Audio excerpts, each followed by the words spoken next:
I woke up to the sound of chaos, not the calm morning hum of bees I'd grown to love, but the distant roar of my dogs barking and the crunch of gravel under tires. When I stepped outside, still in my flannel robe, I froze. My honey shed stood open shelves nearly bare. Dozens of golden jars, my pride, my livelihood gone, and right there at the end of my driveway was Karen. You know the type HOA president, pearl necklace sunglasses at 7 a.m., and an ego big enough to need its own zip code. She was loading my honey into her white SUV like she'd just finished shopping. When I shouted, she just waved and said, "Oh, don't worry, John, the HOA will make good use of this." Then she drove off, leaving tire marks and a burning Fury behind. That's when I looked toward the forest behind my house, where I knew a few hungry black bears liked to wander, and an idea sweeter than honey began to form. Before we dive into this wild HOA drama, tell me where you're watching from and what time it is there, and don't forget to subscribe for more real-life HOA chaos. If you've ever lived under an HOA, you know there's always one person who treats it like their personal kingdom. In my neighborhood, that person was Karen Mitchell. She'd been the self-appointed queen of the cul-de-sac ever since the previous HOA president moved out, probably from sheer exhaustion of dealing with her. Karen wasn't just a neighbor. She was a storm in pastel cardigans, armed with clipboards, fake smiles, and a talent for making every trivial thing sound like a federal offense. Over the years, she'd fine people for leaving their trash bins out 2 minutes late, reported teenagers for unauthorized skateboarding, and even made me repaint my barn because the shade of red didn't comply with HOA aesthetic harmony. I told her it was the same red barns had been painted for 200 years, but she said, "Well, not in my HOA. That's Karen always confusing my with ours." Now I'd dealt with her nonsense before. I'd even learned to tune her out until she crossed into my world, the one sacred place she had no business meddling with my bees. You see, I've been keeping bees for over 20 years. It started as a small hobby after I retired from teaching biology. I built a few hives at the back of my property far enough from the houses to keep everyone comfortable. I followed every rule, every zoning requirement, every line in the HOA handbook. Still, Karen found reasons to complain. "The bees make my flowers too sticky," she once said. "They're aggressive toward my cat," she said another time. This after her cat clawed one of my hives open and got what I'd call a fair lesson in natural law. But despite her endless nagging, I never imagined she'd steal.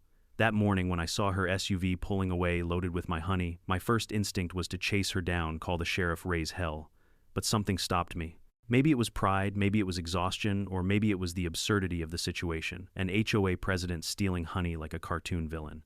Either way, I decided to play the long game.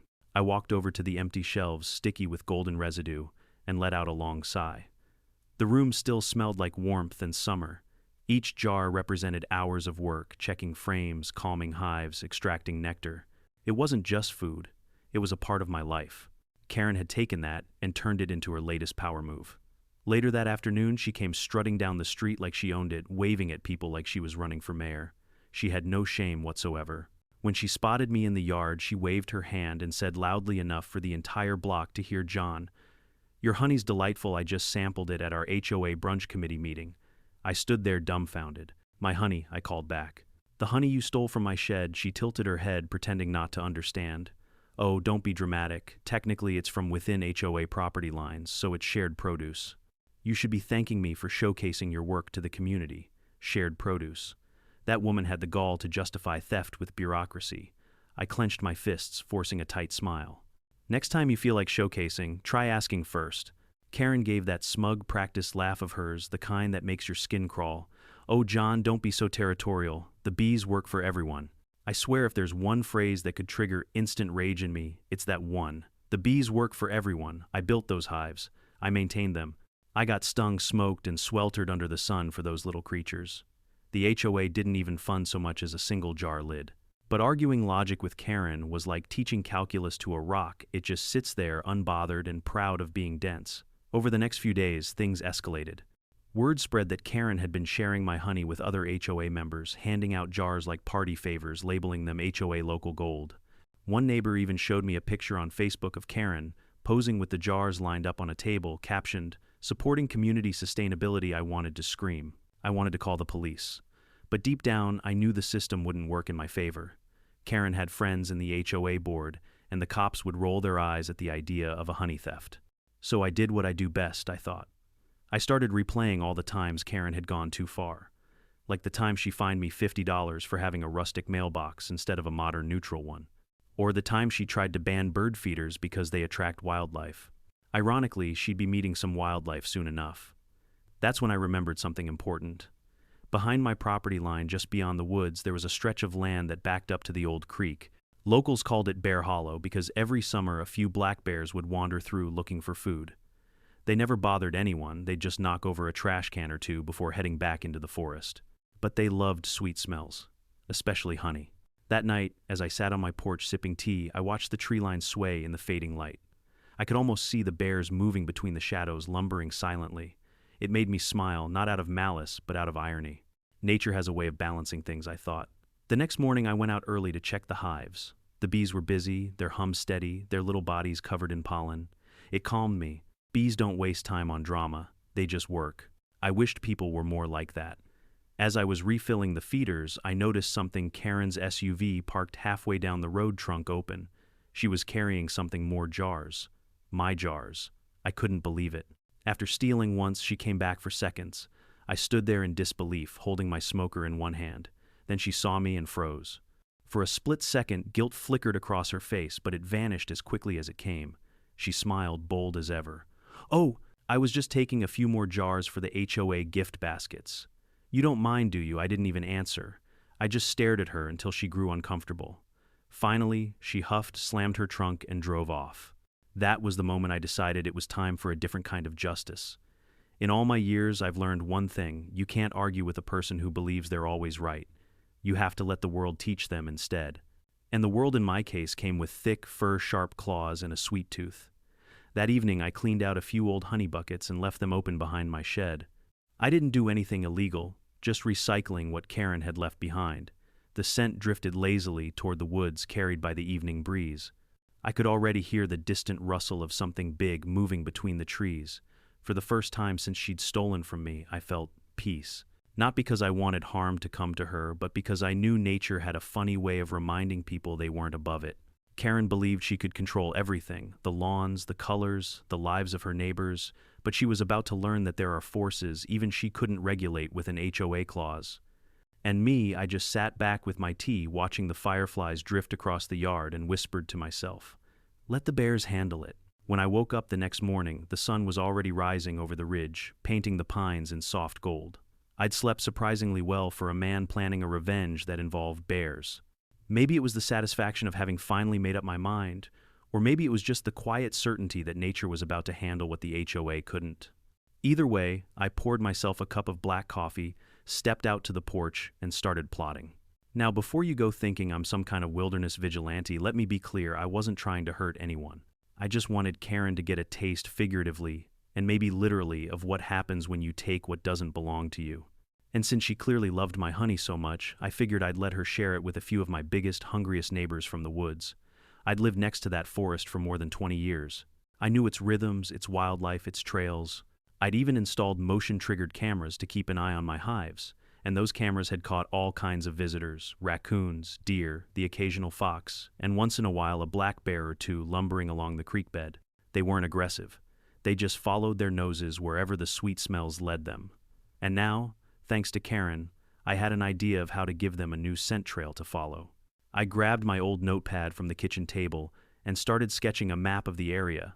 My property line ended just before a small gravel path that led toward Karen's backyard. Between us was a strip of common HOA land, some shrubs, a small walking path, and a few decorative benches that nobody used. If I set things up right, I could make a subtle line of scent that led straight from the woods across the trail and into her backyard. Nothing obvious, just a faint honey aroma that would grow stronger as it got closer to her house.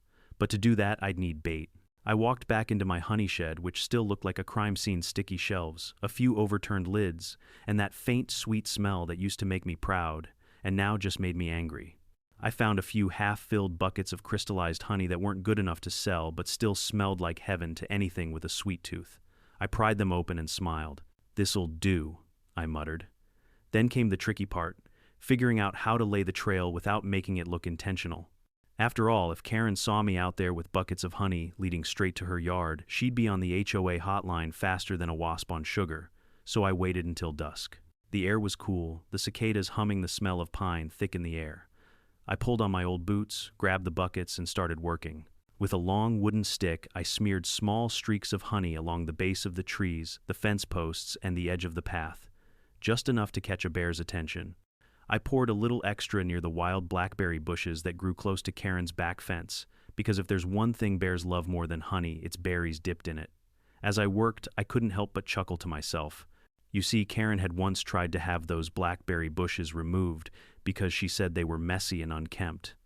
The HOA landscaping crew refused. Turns out they were technically protected as native vegetation. The irony wasn't lost on me. By the time I finished, the moon was up, and my back ached like I'd wrestled a hive full of bees. I cleaned off my hands, set the empty buckets aside, and sat on my porch again with a flashlight and binoculars. The forest looked peaceful, silent, but I knew better. Somewhere out there, the bears were waking, stretching, sniffing the air, and sure enough, an hour later I saw the first movement, a large, dark shape ambling out from the tree line, then another smaller one following behind. A mother and her cub. They sniffed the air, noses twitching, and started following the faint golden trail I'd left behind. I watched, heart pounding, as they moved slowly but steadily toward the backyards. Now, before you worry, black bears aren't the monsters people make them out to be. They're mostly big, curious creatures with an appetite for anything sweet. I wasn't setting them up for violence. I just wanted to provide them with an opportunity, and Karen was about to provide the entertainment. The next morning, I woke up early and made sure my camera system was rolling. I had one aimed at my backyard, one at the path, and one that could catch part of Karen's property over the fence. I didn't have to wait long. Around 8 a.m., I heard the sound of laughter. Karen's laughter. Loud, fake, and painfully confident. I peeked through the hedge. She was hosting one of her infamous HOA brunches, the kind with overpriced tablecloths, fake smiles, and mimosa pitchers big enough to drown in. And right there in the middle of the table, lined up like trophies, were my honey jars. She'd even made little labels that said Karen's Honey Bliss. The nerve of that woman. As she poured honey over pancakes, the scent carried on the wind straight toward the woods. I leaned back in my chair and smiled. All I had to do now was wait. About 20 minutes later, it began.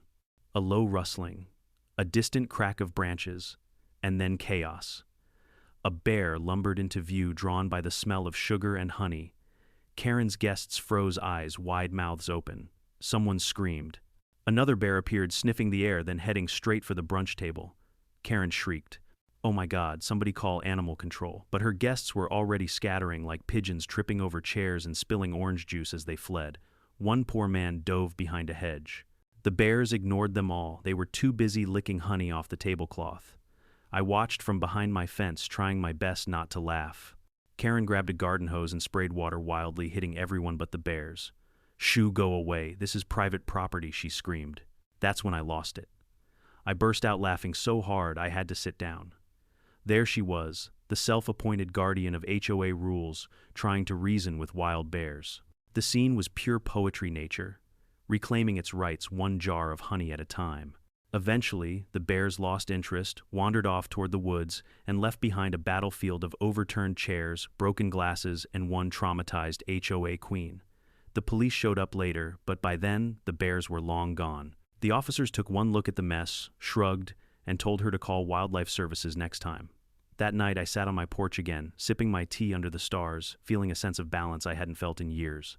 For once, Karen was speechless. For once, the HOA couldn't write a rule to control what had happened. And for the first time since she'd stolen from me, I felt something sweet again, sweeter than honey even. Justice. I barely slept that night. My mind kept replaying the image of Karen flailing around her brunch table, yelling at the bears, as if they were HOA members who'd forgotten to pay their dues. Every time I closed my eyes, I saw that ridiculous pearl necklace bouncing while she screamed shoo-shoo like she could outvote Mother Nature herself. By dawn, the neighborhood group chat was already on fire. Someone had posted shaky phone footage of the whole incident, 3 minutes of pure chaos, that quickly spread across the local community page under the caption "Bears Crash HOA Brunch. Is this a sign?" The comments were gold. Some people laughed, others blamed poor waste management, and of course Karen jumped in to declare it was all my fault. According to her, I had recklessly provoked wildlife by keeping bees and storing honey too close to residential areas. She even tagged the HOA's safety committee and suggested an emergency meeting to address the rising animal hazard. I nearly spit out my coffee when I read that. The woman had stolen my honey, attracted bears with her theft, and somehow twisted it into my negligence. That was peak Karen always flipping the story until she became the victim. Later that afternoon, she marched right up to my porch like a sheriff in heels, clipboard in hand, and fake concern on her face. "John," she started, voice dripping with condescension, "I just came by to inform you that your bees are creating a serious public risk. The bears could have attacked someone. It's only a matter of time before they come back, you know." I raised an eyebrow. "Come back? You mean to your yard?" Her nostrils flared. "To the community," she corrected sharply. "And as HOA president, it's my responsibility to maintain safety standards. I've already filed a proposal to suspend your beekeeping privileges until further review." "Further review," I repeated, leaning back in my chair. "So, let me get this straight. You steal my honey, host a brunch, attract bears, and now I'm the problem." Her eyes narrowed, and her voice went from fake concern to venom. "Watch your tone, John." "The HOA handbook clearly states," Karen, I interrupted, smiling faintly. "The HOA handbook doesn't outrank the state wildlife code. And it sure as hell doesn't give you permission to steal." That stopped her cold for a second. Then she straightened her blazer and said, "If you're suggesting I took anything that's slander, and I can take legal action," I laughed out loud. "Go ahead. I've got cameras, remember." Her mouth opened, then closed. For the first time in years, I saw something rare in Karen's eyes: hesitation. But just as quickly, she smothered it with that same smug arrogance and spun on her heel. "Enjoy your little bee circus while you can," she snapped. "The board will deal with you soon enough." When she stormed off, I just sat there grinning like a man who'd just watched a raccoon steal her crown. But something told me this wasn't over. Karen wasn't the type to back down, and I wasn't the type to give in. That evening, I decided to reinforce my plan. If the bears were going to wander this way again, and I was sure they would, I might as well encourage them to pay another polite visit to my dear neighbor. I walked out behind my shed just before dusk, carrying 2 small pails of leftover honeycomb, a handful of overripe apples, and a generous amount of Karen's borrowed lavender-scented trash bags that she always left out too early. Bears, as it turns out, adore lavender. I placed the mixture in a few strategic spots, one by the blackberry thicket near her fence, one near the trail behind her pool gate, and another along the walking path where the smell would carry. Then, just to make sure the bears didn't lose interest too quickly, I sprinkled a few drops of pure honey from my last good jar along the route like breadcrumbs. To anyone watching, I probably looked insane, an old man crouched in the dark, whispering to himself, surrounded by buckets. But I wasn't just being vindictive. No, this was educational. By 10 p.m., the forest was alive again. Through my binoculars, I saw movement: 3 bears this time. A large male, a younger female, and 1 cub. They sniffed around the first pail, grunted contentedly, and then followed the scent line straight toward Karen's yard, like they were attending a picnic. And this time, Karen wasn't having a brunch. She was having a backyard yoga session. I could see her clearly from my upstairs window. She'd set up mats, candles, and those silly bug-repellent torches that smell like lemon and false confidence. A small group of HOA ladies sat cross-legged on her patio, listening to some new age music about finding your inner peace. Oh, they were about to find something all right, just not peace. As the bears reached the edge of her fence, one of them bumped the gate. The latch wasn't locked properly. It swung open with a soft creak. The first bear wandered in, sniffing around the flower beds. The yoga instructor gasped mid-chant. Karen turned her head and froze, eyes wide. "Stay calm," the instructor whispered, her voice trembling. Karen naturally did the exact opposite. She shrieked like a fire alarm, tripped over her mat, and sent a candle flying into the bushes. The other women screamed and scattered, running for the sliding door. One even climbed onto a patio chair and refused to come down. The bears, confused but unfazed, ambled toward the patio table where Karen had set out herbal tea and lemon slices. One pawed at the teapot, another knocked over a stack of towels. Karen kept yelling, "Get out of here, this is private property," and again I couldn't help laughing out loud. There she was trying to enforce HOA jurisdiction over wild bears. The chaos lasted less than 5 minutes, but it was glorious. The bears eventually left, following the trail back toward the woods, their muzzles sticky and satisfied. Karen, meanwhile, was left clutching her yoga mat like a shield, shaking and furious. The next morning, she called another emergency HOA meeting. I didn't attend, but my friend Mark did. He told me Karen showed up with scratches on her arms, probably from tripping in the bushes, and declared the neighborhood to be in a wildlife emergency. She proposed immediate action, removing all beehives, banning outdoor composting, and installing motion alarms. When Mark raised a hand and asked if maybe the bears were just attracted by her honey jars, she snapped. This is not about honey, this is about safety. The motion didn't pass. Not even close. Even her closest allies had seen enough. But Karen wasn't done. That night she came to my fence again, voice shaking with anger. I know what you're doing, she hissed. You're trying to make me look crazy. I smiled softly. Karen, you don't need my help for that. Her face turned red as a fire truck. You're playing with fire, old man. I'll make sure the entire HOA turns against you. Then you'd better bring more honey, I said, sipping my tea. The bears will love that. She glared speechless, then stormed off into the night. As the sound of her heels faded down the street, I leaned against the fence and looked toward the woods. The moonlight glowed faintly through the trees, and for a brief moment I thought I saw one of the bears at the tree line watching. Calm, quiet, powerful. I raised my cup slightly like a toast. Good work, boys. That night I slept better than I had in weeks. But even as I drifted off, I knew one thing for sure: Karen wasn't finished. Not yet. People like her never stop until they've embarrassed themselves completely. And when she did, I'd be ready with proof, with patience, and maybe with one last jar of honey. If there's one thing I've learned about people like Karen, it's that humiliation doesn't humble them, it energizes them. A normal person, after being chased around her yard twice by bears, would probably take a break, maybe rethink her life choices, maybe even apologize. Not Karen. By the next morning, she was back in full command mode, clipboard in hand, hair sprayed into a helmet of defiance.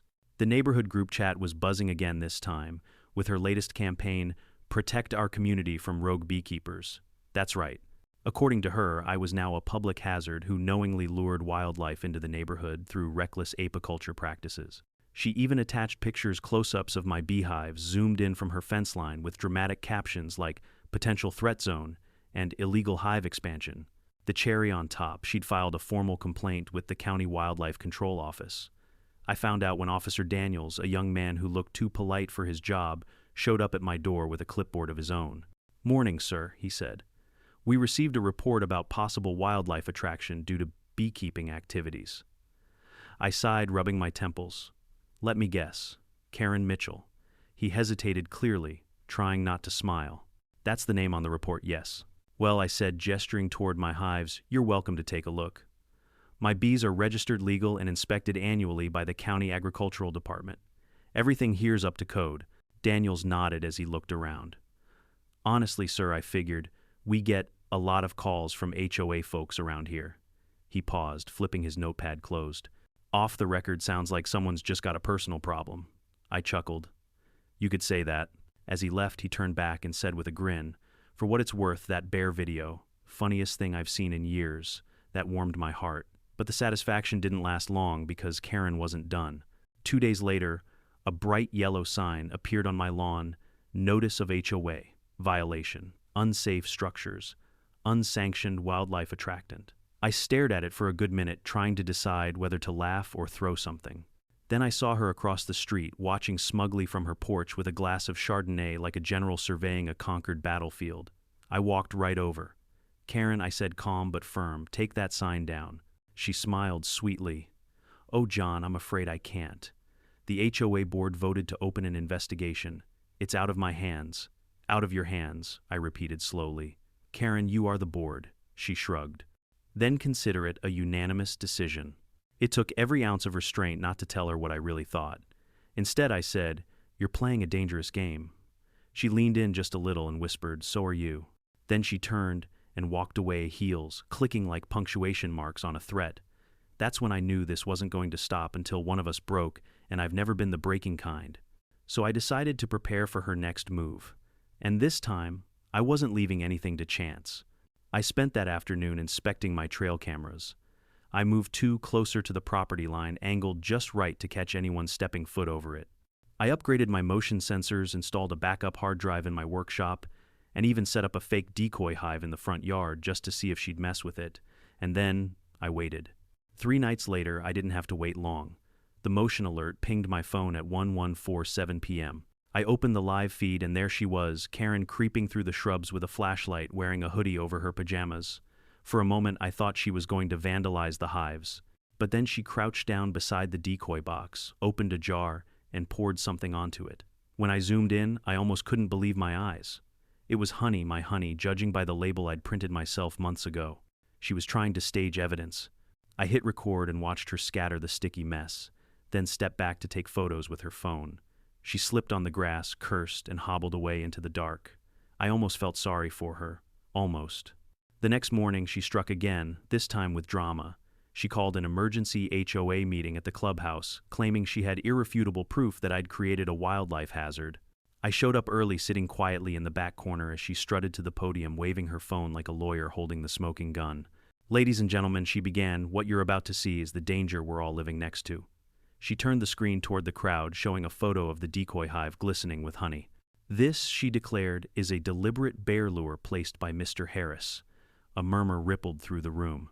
She smiled triumphantly right until I raised my hand. "Madam President," I said, "may I submit Exhibit B?" I plugged in my flash drive and played the footage on the projector.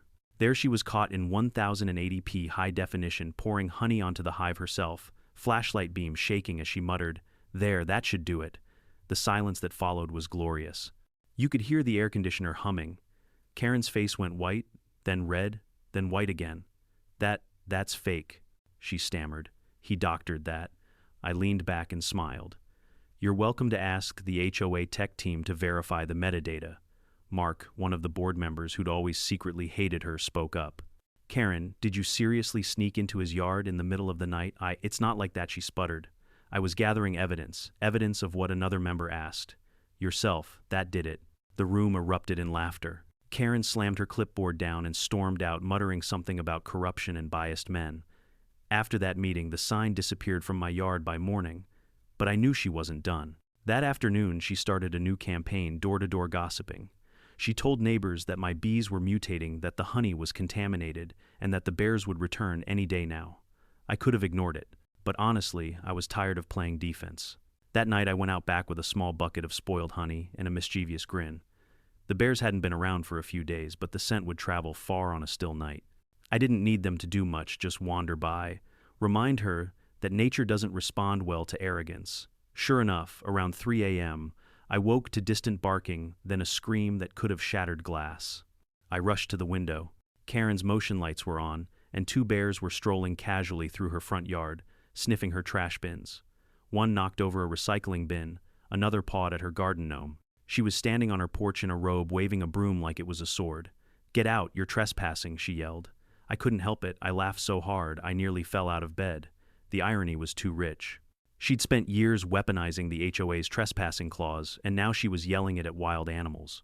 The bears eventually lumbered away, leaving behind a yard that looked like a war zone, and a Karen who for once looked genuinely terrified. I sat back down on my porch with my tea and whispered, "Maybe now you'll stay out of my shed." But I knew better. People like her don't learn. They plot. And sure enough, by the next morning, a certified letter was waiting on my doorstep. Karen had filed a lawsuit. The letter sat on my kitchen table like a coiled snake. Thick cream paper, gold-embossed return address, Mitchell versus Harris. Inside, a stack of legal jargon thicker than a phone book. Karen was suing me for negligence, emotional distress, property damage, and wildlife endangerment. I almost choked on my coffee. Property damage. The only thing those bears damaged was her ego. Emotional distress. She'd been causing that for the whole neighborhood long before the bears arrived. But Karen was smart in her own twisted way. She knew the HOA board was divided, and a lawsuit, especially a dramatic one, would make her look like the hero protecting the community from the crazy old beekeeper. Fine, I thought. She wanted to play that game. Then I'd let her. Because while Karen was busy building her case in the court of public opinion, I had a much bigger court in mind, one where evidence, not ego, ruled the day. Still, I couldn't deny it stung. The gall of that woman steal my honey, attract bears, and now drag me to court for it. I sat there staring at the papers and realized something. I wasn't angry anymore. I was entertained. Karen had crossed from petty villain to full-blown sitcom character, and at this point I was just watching the show unfold. I called my lawyer Lisa, a sharp, no-nonsense woman with the patience of a saint and the sarcasm of a stand-up comic. She'd represented me before when Karen tried to fine me for non-regulation-sized bee boxes. When I told her about the lawsuit, she didn't even sigh this time. She just laughed. "She's suing you over bears. That's new, even for her. I told you she was creative," I said. "So what's the move?" Lisa's voice turned crisp. "We play it by the book. Collect your footage, witness statements, and any documentation about your bees being legally certified. The rest, well, let's just say karma's got a subpoena of its own. That gave me some peace of mind. But peace didn't last long in our HOA. A week later, Karen decided to celebrate her supposed victory with yet another backyard event, a community restoration brunch. According to the flyers plastered around the neighborhood, it was meant to heal tensions and rebuild trust. According to everyone who knew her, it was a publicity stunt. And because she never learns, she bragged online that she'd be serving her own special honey blend again. I read that post twice, then smiled slowly. "Oh, Karen," I murmured, "you really are asking for it." See, I wasn't planning to start another bear incident, but I also wasn't planning to stop nature from doing its thing. The night before her brunch, I walked the edge of my yard with a flashlight checking the forest trail. Sure enough, the bears had returned. The early autumn chill made them hungrier, more active. One of my cameras caught a large female and 2 cubs rummaging through fallen apples. I watched them for a while, calm and steady, and whispered, "You folks might have company tomorrow. A buffet, actually. I didn't bait them. I didn't need to." Between Karen's stolen honey and her obsession with outdoor entertaining, she'd turned her backyard into a 5-star bear cafe. The next morning the air was crisp, blue sky shining over rows of folding tables draped in white cloth. Karen was in her element again, big sunglasses, floral dress, a fake smile glued on like wallpaper. Her guests fluttered around with plates of croissants and fruit, pretending they hadn't witnessed her bear fiascos the last 2 times. From my porch I watched through binoculars, tea in hand. My bees buzzed lazily nearby, completely unaware they were at the center of an HOA war. For a moment I thought maybe nothing would happen. Maybe the universe was giving her a break. But then I saw a flash of black movement along the tree line. "Oh, not again," I muttered, though I couldn't help grinning. The first bear lumbered out of the woods, sniffing the air. The second followed. Karen was mid-toast, holding a mimosa, and declaring, "We must learn to coexist peacefully with nature," when someone screamed. "Karen, behind you." She turned and froze. The bear was 20 feet away, massive and curious nose twitching as it caught the scent of her buffet. Her eyes went wide, mimosa sloshing onto the tablecloth. For a heartbeat, nobody moved. Then chaos erupted. Guests screamed and scattered. One woman dropped her plate and dove under the table. Another man jumped the fence entirely. Someone shouted, "Call animal control," while another yelled, "Leave the pastries." The bear ambled closer, unfazed, and pawed at the dessert table. A second bear joined in, nosing through the platters like a connoisseur. Karen backed away slowly, then tripped over her own high heels and fell into the punch bowl. I couldn't stop laughing. It was like a nature documentary directed by a comedy writer. And then to make things even better, a third bear, smaller, maybe a cub, wandered toward her patio, sniffing around the open jars of honey she'd set out as decorations. The labels said Karen's Harvest. Nature, it seemed, appreciated the irony. The cub knocked a jar over, splattering honey across the tiles. Karen shrieked and grabbed her garden hose, spraying water wildly. The bears didn't even flinch. They were too busy licking the tiles clean. Her guests fled in cars, some honking, others recording. Within 10 minutes, the community restoration brunch had turned into the Great Bear Brunch of Fairview Oaks. I meanwhile sat on my porch sipping tea, watching the show. Eventually, wildlife control arrived again. The officers knew me by name at this point. They corralled the bears gently back toward the woods, assuring everyone the animals weren't dangerous, just opportunistic. Karen, drenched and shaking, tried to blame me right there in front of them. "This man is harboring wildlife. He's using his bees to attract them." The officer, same one as before. Daniels glanced at me, then at her, and sighed. "Ma'am, with all due respect, the bears aren't coming for his bees. They're coming for your brunches." The crowd of onlookers laughed. Even one of the HOA members snorted. Karen's face turned crimson. "You'll all regret this. I'm taking this straight to court." Daniels tipped his hat. "Already heard that one, ma'am." When they finally left, I noticed Karen standing in her yard alone, drenched, mascara streaked, muttering under her breath. She looked less like a queen and more like a dethroned tyrant. I almost felt sorry for her.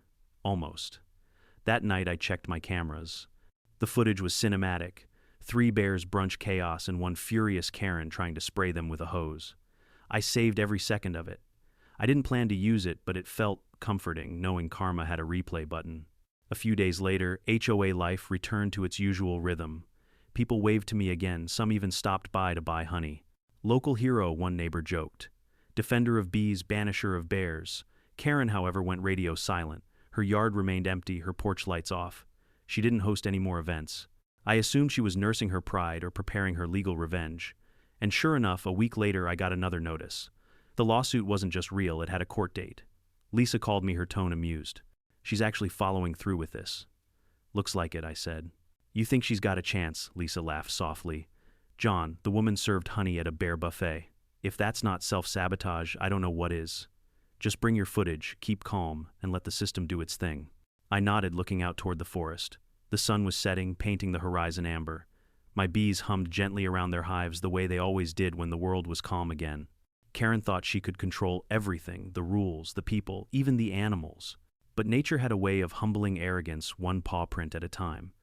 And I had a feeling her next lesson was coming soon inside a courtroom under fluorescent lights where even she couldn't talk her way out. The courthouse was small, the kind of place that smelled faintly of coffee and old wood polish. I'd been here before traffic tickets, local permits, the odd HOA appeal, but never for something quite like this. The morning sunlight filtered through tall windows, catching the dust motes as they drifted lazily above the benches. Karen was already there, of course, seated at the plaintiff's table in an outfit that screamed tragic heroine. She wore a neck brace, yes, a neck brace, and an oversized pair of dark sunglasses indoors, as if she were expecting paparazzi. Her lawyer, a nervous-looking man with too much gel in his hair, whispered something to her, but she shushed him dramatically. Across the room, my lawyer Lisa leaned back in her chair with the confidence of someone who'd seen this circus before. She looked at me and smirked. Don't worry, John. We're not fighting an opponent today, we're fighting a performance. Karen spotted me and gave a weak theatrical smile. Good morning, John. I do hope we can resolve this peacefully. I nodded politely. So do I. But somehow I doubt your definition of peaceful matches mine. When the judge entered a tired man in his 50s with a face that said, I've seen too many Karens this week, everyone stood. Be seated, he said, voice low and weary. He shuffled some papers, then sighed. All right, let's get this over with. Case number 22 to 481, Mitchell versus Harris. Miss Mitchell, you're claiming damages resulting from, he squinted at the file, bear-related trauma. Karen nodded solemnly, her neck brace squeaking. Yes, Your Honor. I was attacked viciously by wild bears as a result of my neighbor's reckless beekeeping and deliberate negligence. The judge raised an eyebrow. Attacked. She dabbed at imaginary tears. They invaded my property. I feared for my life. I still have nightmares. I nearly snorted. Lisa elbowed me gently. Miss Mitchell, the judge continued, you're alleging that Mr. Harris somehow caused these bears to appear. Precisely, Karen said, voice quivering like an actress mid-soliloquy. He keeps bees, and everyone knows bears are drawn to honey. He knew this. He weaponized it against me. That was it. I couldn't hold it in anymore. I laughed, out loud. The courtroom turned. The judge gave me a look that said, careful, old man. Apologies, Your Honor, I said, still chuckling. It's just I didn't realize my hives were part of the Wildlife Defense Department. Lisa stood smoothly. If I may, Your Honor, the defense is prepared to demonstrate that Miss Mitchell's claims are not only unfounded but entirely self-inflicted. Karen's lawyer rose. Objection overruled, the judge said instantly. I want to see where this goes. Lisa plugged a flash drive into the courtroom's projector. The first video began to play crisp, high-definition security footage from my property line. There was Karen sneaking into my yard in the dead of night, flashlight in one hand, honey jar in the other. She poured it onto the decoy hive, muttering to herself. That should prove it. Then she slipped, cursed, and hobbled away.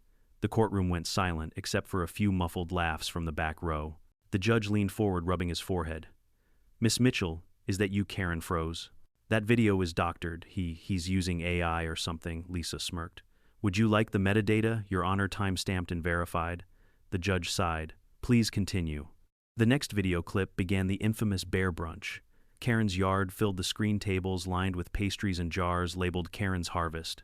Then, right on cue, the first bear ambled in, followed by chaos, screaming guests spilled champagne, and Karen herself sprinting into a punch bowl. Laughter broke out across the courtroom. Even the bailiff cracked a grin. When the clip ended, the judge pinched the bridge of his nose. Miss Mitchell, he said slowly, you're suing this man for negligence because bears came to your brunch, which featured honey you stole from him. Karen's face was redder than a fire truck. I was promoting local goods, Lisa repeated. So you admit the honey was his, Karen faltered. I meant the community's. The judge held up a hand. Miss Mitchell, please stop. I don't have the stamina for whatever that sentence was going to be. He turned to Lisa. Counselor, does your client have any other evidence to present? Lisa smiled. Just one more clip, Your Honor. This one was from my trail camera, a wide shot of the forest edge, showing the bears sniffing along the honey trail and wandering straight into Karen's yard. Lisa narrated, "As you can see, these animals followed a scent trail originating from Miss Mitchell's property. My client's hives are over 100 feet away, sealed and legally maintained." Karen jumped to her feet. "That's impossible. He's manipulating the bears." The judge blinked. "Manipulating the bears? Yes, he has pheromones or something," she shouted. "He trains them." At that, the courtroom erupted in laughter. Someone in the back whispered, "What is he, the bear whisperer?" Even the judge chuckled. "Miss Mitchell, I think you've been watching too much Discovery Channel. Sit down." Karen sat fuming. Lisa wrapped up the defense neatly. "Your Honor, the plaintiff's property was invaded because she unlawfully removed honey from my client's shed, left it uncovered, and hosted multiple outdoor events featuring that stolen product. The resulting incidents were entirely her doing. We're countering with a motion to dismiss and reimbursement for legal fees." The judge leaned back, steepling his fingers. The room went quiet. After a long pause, he said, "Miss Mitchell, do you have any evidence that contradicts what we've just seen?" Karen glanced desperately at her lawyer, who looked like he wanted to crawl under the table. "Your Honor, my client is under emotional distress." "Distress," the judge interrupted, "does not erase video evidence. Case dismissed." He banged his gavel, stood, and muttered something that sounded like "I need a vacation." The courtroom burst into murmurs. Karen stood frozen for a second, then ripped off her neck brace and stormed out, nearly knocking over a reporter's camera. Lisa patted my arm. "Well, that went about as expected." I chuckled. "You sure we can't charge her for audience admission?" Tempting, she said, "but the satisfaction's free." As we left the courthouse, the cool afternoon breeze felt lighter than it had in months. The crowd outside wasn't large, but the local reporter who'd caught wind of the case was there, microphone ready. "Mr. Harris, how does it feel to win against your HOA president?" I grinned. "Justice is sweet," I said, "almost as sweet as my honey." That night I sat on my porch again, the sunset glowing amber over the hives. My bees were calm, busy as ever, humming that low, steady tune that always felt like home. Across the street, Karen's house was dark, curtains drawn, not a single light on. I didn't celebrate out loud. I didn't gloat. But I did allow myself one satisfied smile and a quiet toast with my teacup. For once, peace had returned to Fairview Oaks. At least I thought it had. Because the very next morning, as I was checking the hives, I saw Karen's car pull out of her driveway loaded with boxes. She wasn't alone. Movers were helping. She was leaving. She didn't look at me, not even once, just slammed the car door, barked an order at the movers, and drove off down the street. I stood there watching the dust settle behind her SUV. After all those years of noise control and chaos, the silence she left behind was the sweetest sound I'd ever heard. The bees buzzed softly around me, golden and free, as if the whole world had exhaled. The county courthouse was one of those small-town relics, brick walls, squeaky floors, and the faint smell of coffee that had been brewing since 1985. By the time I walked in, the place was buzzing with whispers. You could feel it, the whole neighborhood wanted a front-row seat. After all, this wasn't just any lawsuit. This was Karen versus common sense. She was already there, of course. Karen Mitchell, queen of the HOA and self-declared victim of the bear incident, sat at the plaintiff's table in a beige suit, and I kid you not, a neck brace. The woman had never met a spotlight she didn't love. She dabbed her eyes with a tissue as if she'd survived a natural disaster instead of a poorly planned brunch. Her lawyer, a young man who looked like he'd rather be anywhere else, shuffled papers nervously. Across from them, Lisa, my attorney, leaned back, calm and confident. "Don't worry, John," she whispered. "She's performing for an audience, not a judge." Karen spotted me and smiled, that tight-lipped grin predators use when they think they've already won. "Morning, John. I do hope we can resolve this peacefully," she said, voice dripping with fake sweetness. I smiled back. "I'm sure nature will decide that soon enough." When the judge walked in, everyone rose. He was a weary man in his 50s who looked like he'd seen too many ridiculous cases. He skimmed the file, sighed, and said, "All right, Mitchell versus Harris. The plaintiff claims damages from a bear-related trauma." Karen's hand shot up like she was answering a quiz show. "Yes, Your Honor. My life was endangered because my neighbor deliberately lured dangerous wildlife into our community using his bees and honey." The judge blinked. "Dangerous wildlife bears, Your Honor. Multiple bears. They stormed my property twice, and I have suffered immeasurable stress and humiliation." She clutched her neck dramatically. Lisa's eyebrow twitched. I bit my tongue to keep from laughing. Miss Mitchell, the judge said dryly, are you claiming this man intentionally summoned bears to your yard? Yes, she said, eyes wide. He runs a wild animal operation under the guise of beekeeping. He has pheromones. The judge cut her off with a raised hand. That's enough. Let's see what the defense has to say. Lisa stood. Thank you, Your Honor. I believe the facts will speak louder than my client ever could. She plugged in a flash drive, and the projector lit up. The first clip appeared clear security footage of Karen herself, sneaking into my yard at midnight, pouring honey over one of my hives while muttering, "That should prove it." The courtroom fell silent. Then someone in the audience snorted. The judge leaned forward. Miss Mitchell, is that you? Karen turned pink. That's doctored.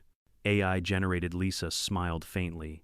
We can provide metadata verification, time-stamped, certified. Continue, said the judge, rubbing his temples. Next came the bear brunch footage. There was Karen in glorious high definition running in circles while 3 bears explored her patio buffet. Honey jars labeled Karen's Harvest glistened in the sunlight. Her guests screamed, one dove into the pool, another tripped into a bush. By the time the clip ended, the bailiff was biting his lip to hide a grin. The judge sighed deeply. Miss Mitchell, you're suing because bears visited your brunch, which featured stolen honey. It wasn't stolen, she sputtered.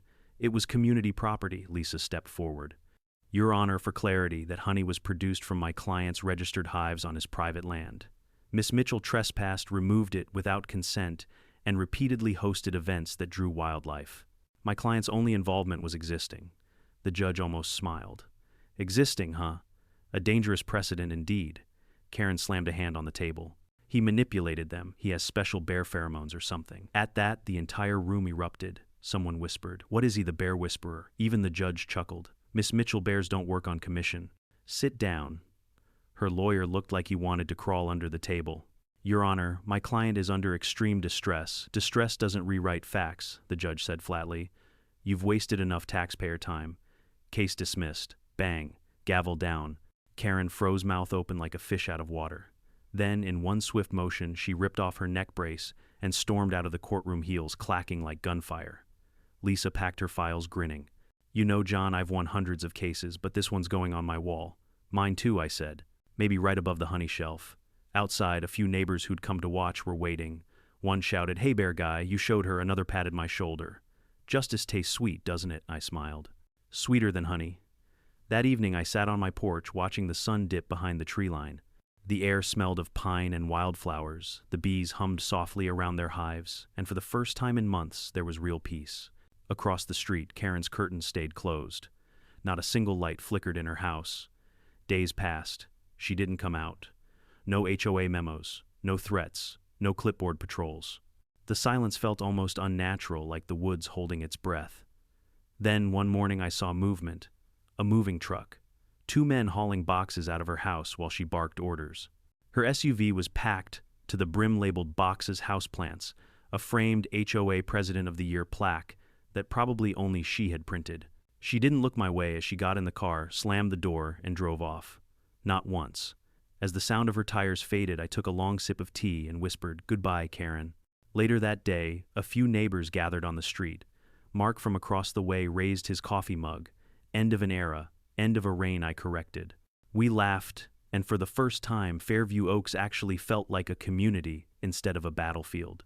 No one policing lawn heights. No one fining kids for sidewalk chalk. Just normal people in peace. Lisa called that evening to check in.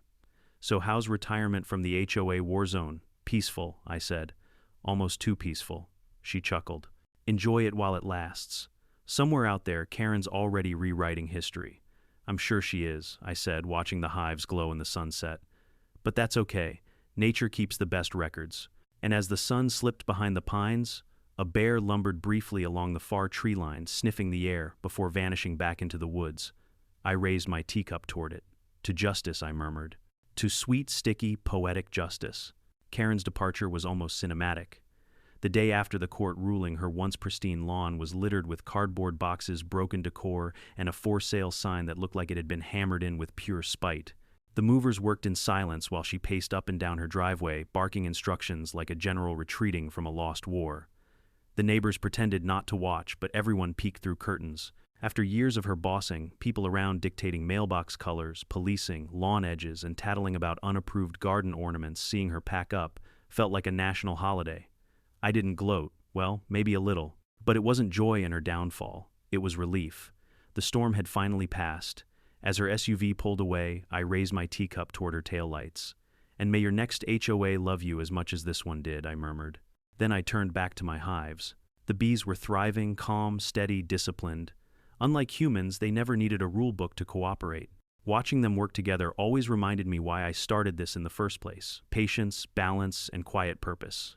That night, the neighborhood was so peaceful, it felt unnatural. No late-night emails demanding clarifications. No passive-aggressive flyers about trash bin etiquette. Even the air smelled lighter, like the whole community had exhaled. For the first time in months, I slept like a man who didn't need to check his security cameras every few hours. 2 weeks later, I noticed a sold tag on the sign outside Karen's house. Rumor was that the buyers were a young couple moving in from the city. Nice folks, apparently. Teachers. They had a dog, and according to Mark across the street, plans to turn the backyard into a vegetable garden. When moving day came, I baked them a honey loaf as a peace offering, part welcome gift, part tradition. I walked over as they were unpacking. The woman Emily smiled when she saw the bread. "Oh, you must be John. We heard you're the beekeeper." "That's me," I said, handing her the loaf. "Don't worry, the bees are friendly. Mostly," her husband laughed. "That's good. We're actually planning to start a few hives ourselves. I make beeswax candles as a hobby." I blinked. "You do what now?" he grinned. "Candles. Real old-school stuff." We figured the honey and wax would go hand in hand. I couldn't help but laugh. "Well," I said, "I think this neighborhood just found its new power couple." It was poetic, really. Karen had spent years trying to stamp out my bees, and now her old property would be home to 2 new keepers. The universe had a sense of humor, after all. Life settled into a new rhythm. With Karen gone, the HOA mellowed out. Meetings were shorter, rules got revised, and people actually smiled at each other. The board voted to rename Mitchell Park back to its original name, Cedar Grove, and there was even talk of hosting a real community picnic instead of Karen's exclusive brunches. One evening, as I sat on my porch watching the sunset, Mark walked over with a beer. "You know," he said, "I almost missed the drama." I chuckled. "Give it time.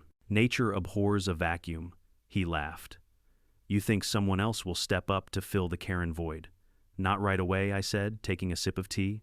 "But the HOA always produces a few contenders. Power's like pollen, it attracts the wrong kind of buzz." He grinned. "Fair enough. But you, my friend, are a legend now. The bear whisperer of Fairview Oaks." I groaned. "Please don't start that again." "Too late," he said. "There's a meme going around on the neighborhood chat. You, the bears, and the honey jar." "Fantastic," I muttered. But secretly I didn't mind. It was nice being known for something other than the cranky old beekeeper. A few weeks after that, I walked into my backyard one morning and froze. Near the hives, the grass was pressed down the soil, marked by large paw prints. My heart skipped a beat. I knew those prints. A bear had passed through again. The honey buckets were untouched, but one of my hives had a few scratch marks along the edge, as if a curious paw had tried to peek inside. The bees seemed unbothered, buzzing along their routine like nothing had happened. I looked toward the woods, half expecting to see movement. Nothing, just sunlight filtering through the trees. But somehow I smiled. "Morning, old friend," I said softly. "Just passing through, huh?" Maybe it was my imagination, but I like to think that one of those bears remembered me, or at least the strange little man who once let them handle a problem on his behalf. That evening, I poured a small jar of honey and left it by the tree line, not as bait, as gratitude. A month later, the new neighbors invited me over for dinner. Emily had made vegetable stew, and her husband David showed me his first batch of beeswax candles. The table flickered with soft golden light and smelled faintly of honey and cedar. "This one's called Peacekeeper," he said, handing me a candle. "Inspired by your story," I turned it in my hands, smiling. "I didn't realize I'd become folklore." Emily laughed. "Oh, everyone knows about the honey war. You're practically neighborhood history now." I shook my head. "Just a man with bees and a lot of patience." "Patience," David said, pouring me a glass of wine in very good timing. We laughed, and for the first time in years, I felt genuinely at ease in that community. The tension, the rules, the endless control, it had all evaporated like smoke after a storm. Sometimes I still think about Karen. Not with anger, but curiosity. People like her live in a constant state of war against others, against themselves, against the idea that the world won't bend to their will. They exhaust themselves trying to control what can't be controlled. Maybe someday somewhere else she'll learn what the bees taught me: cooperation, not domination, keeps things alive.